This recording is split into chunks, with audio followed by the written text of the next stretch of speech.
Good morning. Thank you for joining me today.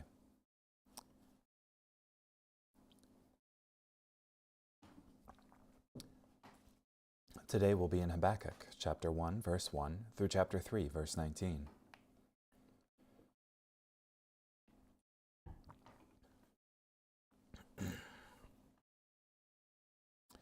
The following is the message which God revealed to Habakkuk the prophet. How long, Lord, must I cry for help, but you do not listen? I call out to you violence, but you do not intervene. Why do you force me to witness injustice? Why do you put up with wrongdoing? Destruction and violence confront me. Conflict is present, and one must endure strife. For this reason the law lacks power, and justice is never carried out. Indeed, the wicked intimidate the innocent. For this reason justice is perverted. Look at the nations and pay attention. You will be shocked and amazed. For I will do something in your lifetime that you will not believe even though you are forewarned. Look, I am about to empower the Babylonians, that ruthless and greedy nation. They sweep across the surface of the earth, seizing dwelling places that do not belong to them. They are frightening and terrifying. They decide for themselves what is right. Their horses are faster than leopards, and more alert than wolves in the desert. Their horses gallop, their horses come a great distance. Like a vulture they swoop down quickly to devour their prey. All of them intend to do violence. Every face is determined. They take prisoners as easily as one scoops up sand. They mock kings and laugh at rulers. They laugh at every fortified city. They build siege ramps and capture them. They sweep by like the wind and pass on. But the one who considers himself a god will be held guilty. Lord, you have been active from ancient times. My sovereign God, you are immortal. Lord, you have made them your instrument of judgment. Protector, you have appointed them as your instrument of punishment. You are too just to tolerate evil. You are unable to condone wrongdoing. So why do you put up with such treacherous people? Why do you say nothing when the wicked devour those more righteous than they are? You made people like fish in the sea, like animals in the sea that have no ruler. The Babylonian tyrant pulls them all up with a fishhook. He hauls them in with his throw net. When he catches them in his dragnet, he is very happy. Because of his success, he offers sacrifices to his throw net and burns incense to his dragnet. For because of them, he has plenty of food and more than enough to eat. Will he then continue to fill and empty his throw net? Will he always destroy nations and spare none? I will stand at my watchpost. I will remain stationed on the city wall. I will keep watching so I can see what he says to me and can know how I should answer when he counters my argument. The Lord responded, Write down this message. Record it legibly on tablets, so the one who announces it may read it easily. For the message is a witness to what is decreed. It gives reliable testimony about how matters will turn out. Even if the message is not fulfilled right away, wait patiently, for it will certainly come to pass. It will not arrive late. Look, the one whose desires are not upright will faint from exhaustion, but the person of integrity will live because of his faithfulness. Indeed, wine will betray the proud, restless man. His appetite is as big as Sheol's. Like death, he is never satisfied. He gathers all the nations, he seizes all peoples. But all these nations will someday taunt him and ridicule him with proverbial sayings. The one who accumulates what does not belong to him is as good as dead. How long will this go on? He who gets rich by extortion. Your creditors will suddenly attack. Those who terrify you will spring into action, and they will rob you. Because you robbed many countries, all who are left among the nations will rob you. You have shed human blood and committed violent acts against lands, cities, and those who live in them. The one who builds his house by unjust gain is as good as dead. He does this so he can build his nest way up on high and escape the clutches of disaster. Your schemes will bring shame to your house. Because you destroyed many nations, you will self-destruct. For the stones in the walls will cry out, and the wooden rafters will answer back. The one who builds a city by bloodshed is as good as dead. He who starts a town by unjust deeds. Be sure of this, the Lord who commands armies has decreed. The nation's efforts will go up in smoke. Their exhausting work will be for nothing. For recognition of the Lord's sovereign majesty will fill the earth just as the waters fill up the sea. You who force your neighbor to drink wine are as good as dead. You who make others intoxicated by forcing them to drink from the bowl of your furious anger, so you can look at their genitals. But you will become drunk with shame, not majesty. Now it is your turn to drink and expose your uncircumcised foreskin. The cup of wine in the Lord's right hand is coming to you, and disgrace will replace your majestic glory. For you will pay in full for your violent acts against Lebanon. Terrifying judgment will come upon you because of the way you destroyed the wild animals living there. You have shed human blood and committed violent acts against lands, cities, and those who live in them. What good is an idol? Why would a craftsman make it? What good is a metal image that gives misleading oracles? Why would its creator place his trust in it and make such mute, worthless things? The one who says to wood, "Wake up," is as good as dead. He who says to speechless stone, "Awake," can it give reliable guidance? It is overlaid with gold and silver. It has no life's breath inside it. But the Lord is in his majestic palace. The whole earth is speechless in his presence. This is a prayer of Habakkuk the prophet. Lord, I have heard the report of what you did. I am awed, Lord, by what you accomplished. In our time, repeat those deeds. In our time, reveal them again. But when you cause turmoil, remember to show us mercy. God comes from Teman, the sovereign one from Mount Paran. Selah. His splendor covers the skies. His glory fills the earth. He is as bright as lightning. A two-pronged lightning bolt flashes from his hand. This is the outward display of his power. Plague goes before him. Pestilence marches right behind him. He takes his battle position and shakes the earth. With a mere look, he frightens the nations. The ancient mountains disintegrate. The primeval hills are flattened. He travels on the ancient roads. I see the tents of Kashan overwhelmed by trouble. The tent curtains of the land of Midian are shaking. Is the Lord mad at the rivers? Are you angry with the rivers? Are you enraged at the sea? Is this why you climb into your horse-drawn chariots, your victorious chariots? Your bow is ready for action. You commission your arrows. Selah. You cause flash floods on the earth's surface. When the mountains see you, they shake. The torrential downpours sweeps through. The great deep shouts out. It lifts its hands high. The sun and moon stand still in their courses. The flash of your arrow drives them away. The bright light of your lightning-quick spear. You furiously stomp on the earth. You angrily trample down the nations. You march out to deliver your people, to deliver your special servant. You strike the leader of the wicked nation, laying him open from the lower body to the neck. Selah.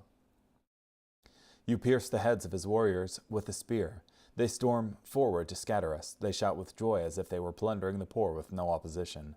But you trample on the sea with your horses, on the surging, raging waters. I listened, and my stomach churned. The sound made my lips quiver. My frame went limp, as if my bones were decaying, and I shook as I tried to walk. I long for the day of distress to come upon the people who attack us. When the fig tree does not bud, and there are no grapes on the vines, when the olive trees do not produce, and the field yields no crops, when the sheep disappear from the pen, and there are no cattle in the stalls, I will rejoice because of the Lord. I will be happy because of the God who delivers me. The sovereign Lord is my source of strength. He gives me the agility of a deer. He enables me to negotiate the rugged terrain. This prayer is for the song leader. It is to be accompanied by stringed instruments.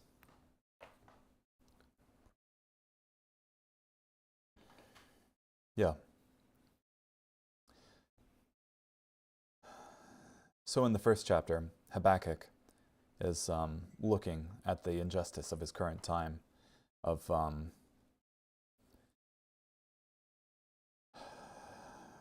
the violence that's going on in the streets of his home, of his nation, the injustice that's going on, the wrongdoing, the destruction and violence, the law not being carried out, justice being an afterthought, and the wicked intimidating the innocent. And God responds to Habakkuk and says, don't worry, I've got what was it? It is the Babylonians in Habakkuk 1 verse 6. I'm about to empower the Babylonians, that ruthless and greedy nation. And they're going to essentially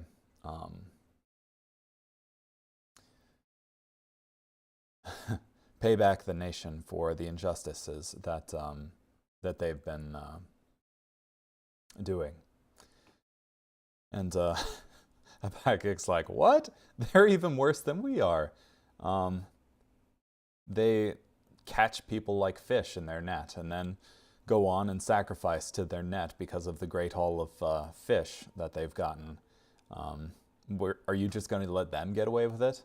And in Habakkuk 2, God responds and says, no, their day is also coming.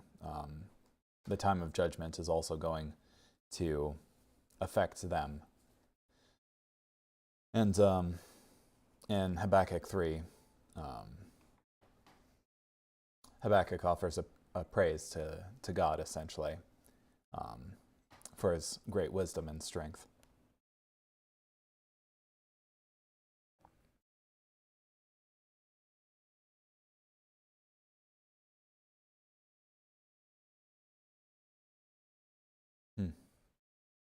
Why do you show me iniquity and cause me to see trouble? This was and is an excellent question.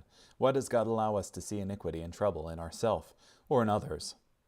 Why God allows us to see iniquity in ourselves, to keep us humble, to keep us submissive to Him in the hour of trouble, to make us value salvation all the more.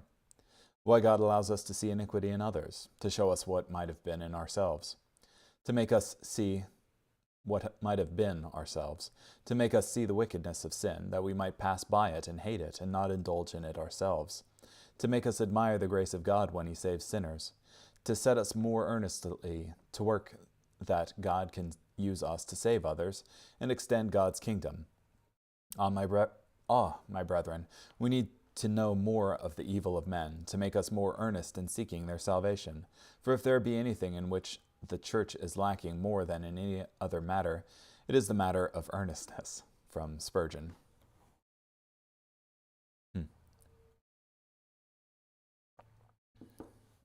I am raising up the Chaldeans. When the Babylonians eventually came against Judah, they came as sent by the Lord.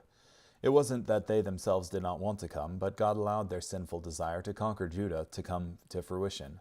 If God had not allowed them to do it, then they never would have conquered Judah and exiled God's people out of the promised land.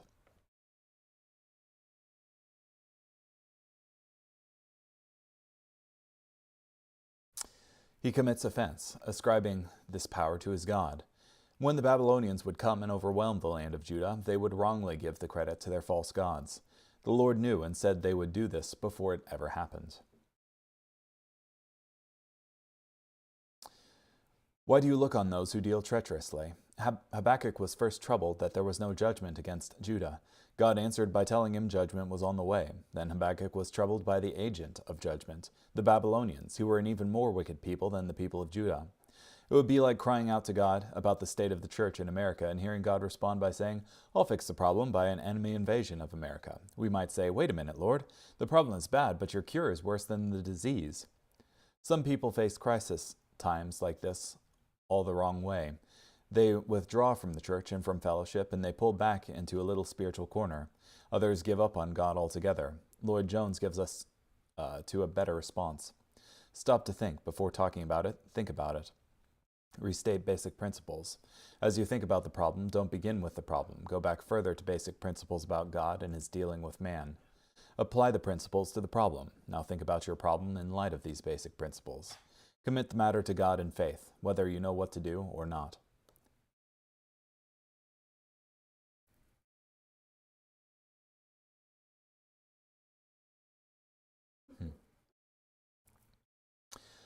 You are of purer eyes than to behold evil, and cannot look on wickedness. This is even more problematic to Habakkuk because he knew the character of God.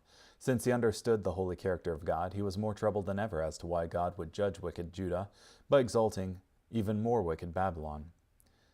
Shall they therefore empty their net and continue to slay nations without pity? Habakkuk wondered how long God would allow the Babylonians to continue their cruel conquest of nations. It was as if God's people were conquered as easily as fish in a net.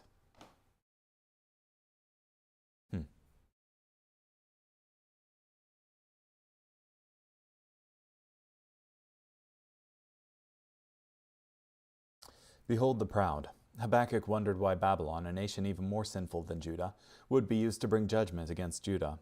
In answering the prophet, God first assured him that he was the proud. He saw the proud and knew that his soul is not upright in him. Pride is everywhere and takes all manners of shapes. Here's the rich man, proud of what he has. There's the poor man, proud of his honor in having less. Here's the talented man, proud of what he can do. There's the man of few talents, proud of his hard work.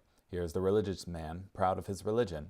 There's the unbeliever, proud of his unbelief. Here's the establishment man, proud of his place in society. There's the counterculture man, proud of his outcast status. Here's the learned man, proud of his intelligence and learning. Here's the simple man, proud of his simplicity. If there is a sin that is universal, it is this. Where is it not to be found? Hunt among the highest and loftiest in the world, and you shall find it there. And then go and search among the poorest and the most miserable, and you shall find it there. There may be as much pride inside a beggar's rags as in a prince's robes. And a harlot may be as proud as a model of chastity. Pride is a strange creature. It never objects to its lodgings. It will live comfortably enough in a palace, and it will live equally at its ease in a hovel. Is there any man in whose heart pride does not lurk? From Spurgeon. Pride can be especially dangerous among the people of God. Once a man came to John Bunyan after a sermon and told him what a fine sermon he preached. "You're too late," Bunyan answered. "The devil told me that before I stepped down from the pulpit." Satan can tell the praying brother to be proud of his ability to pray, the growing brother to be proud of his growth, and even the humble brother to be proud of his humility. Wherever pride is found, it is always hateful to God. Why, pride is even hateful to men. Men cannot bear a proud man, and hence it is that a proud man, who has any sense left, often sees that it is so, and he therefore tries to affect manners of modesty. He will seem to be humble when he really is not, if he has the suspicion that all about him will dislike him if they know him to be proud. But God cannot bear pride. It is part of his daily business to put down the proud. Yeah.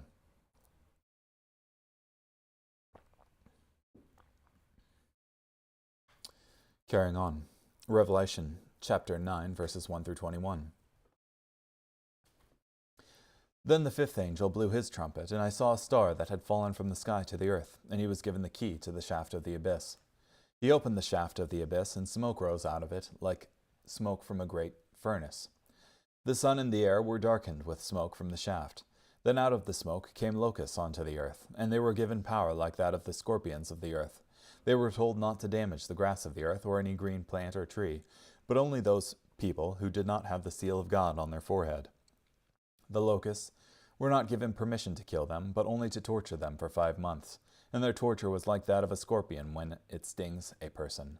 In those days people will seek death, but will not be able to find it. They will long to die, but death will flee from them. Now the locusts looked like horses equipped for battle. On their heads were something like crowns similar to gold, and their faces looked like men's faces. They had hair like women's hair, and their teeth were like lions' teeth. They had breastplates like iron breastplates, and the sound of their wings was like the noise of many horse-drawn chariots charging into battle.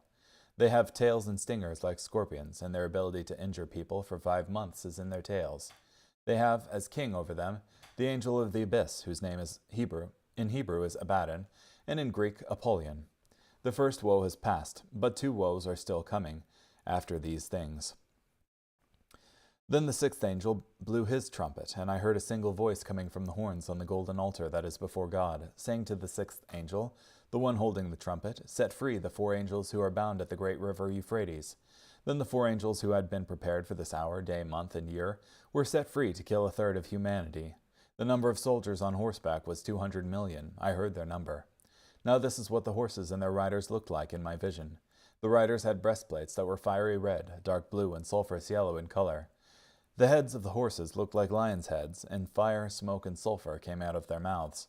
1/3 of humanity was killed by these 3 plagues, that is, by the fire, the smoke, and the sulphur that came out of their mouths. For the power of the horses resides in their mouths and in their tails, because their tails are like snakes, having heads that inflict injuries. The rest of humanity who had not been killed by these plagues did not repent of the works of their hands, so that they did not stop worshipping demons and idols made of gold, silver, bronze, stone, and wood, idols that cannot see or hear or walk about. Furthermore, they did not repent of their murders, of their magic spells, of their sexual immorality, or of their stealing. Yeah. What a bad place to be in. That's despite the judgment and discipline coming upon people, they didn't look at their lives and try to repent and see that the evil that they were doing, but continued bullheadedly in it all the more.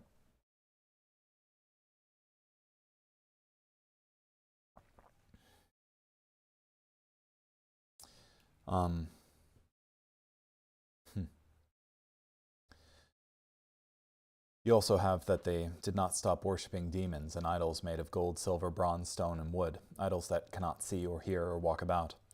I believe it was the Apostle Paul who said that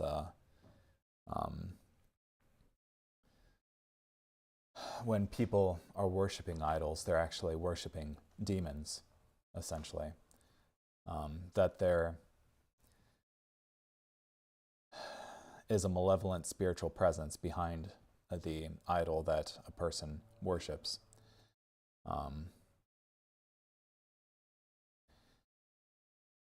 Yeah. And we can't honor demons and honor God at the same time.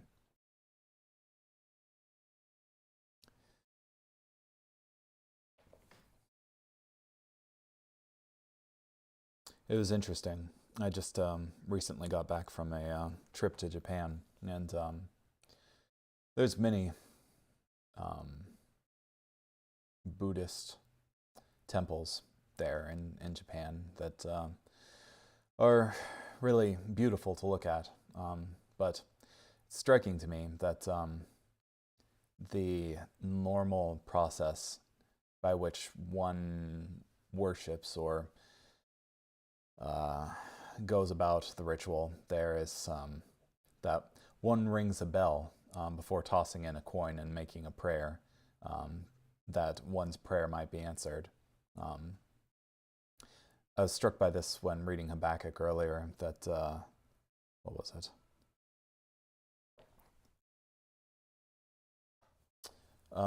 In Habakkuk 2:19, the one who says to wood, "Wake up," is as good as dead. He who says to speechless stone, "Awake," can give reliable guidance. It is overlaid with gold and silver. It has no life's breath inside it. The idea of ringing that bell is to wake up the supposed God behind it. But ultimately, there's just wood and stone and metal there that that one is ultimately offering their prayer to, saying "Awake" to a lifeless stone, and demons get the glory.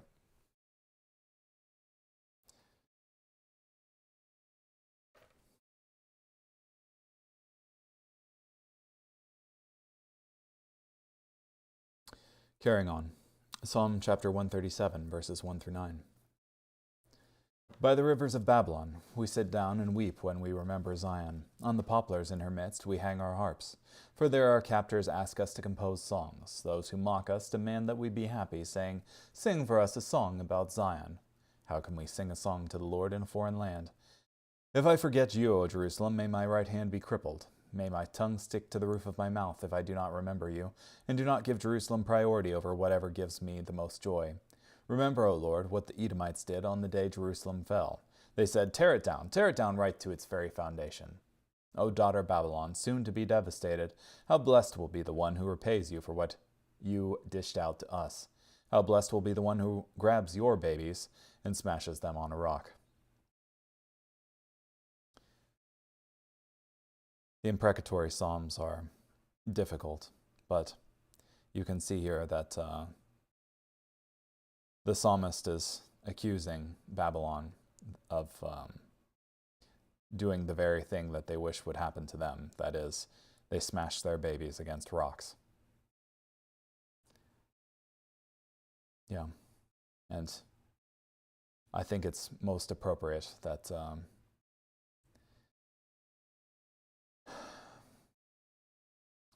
we cry out to God when there's injustice that's happening, and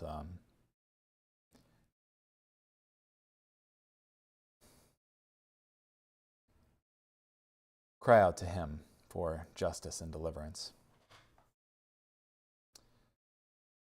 Proverbs chapter 30, verse 10. Do not slander a servant to his master, lest he curse you, and you are found guilty. This proverb has to do with harsh, unfair criticism, malign, spoken to another about a third party not present. It shouldn't be done, and doing it without the knowledge of the one spoken against makes it even worse. If it is wrong to do this in regard to a servant, it is even worse to do it against someone else. Do not bring a false accusation against a servant, lest thou be found guilty of the falsehood, and it curse thee for having traduced his moral character, and in his turn traduce thine. In general, do not meddle with other people's servants. Behind this injunction is the demand that one respect the person of the menial worker. His work relationship with his master is between the two of them. One should no more interfere here than one would interfere in a matter involving a superior or an equal.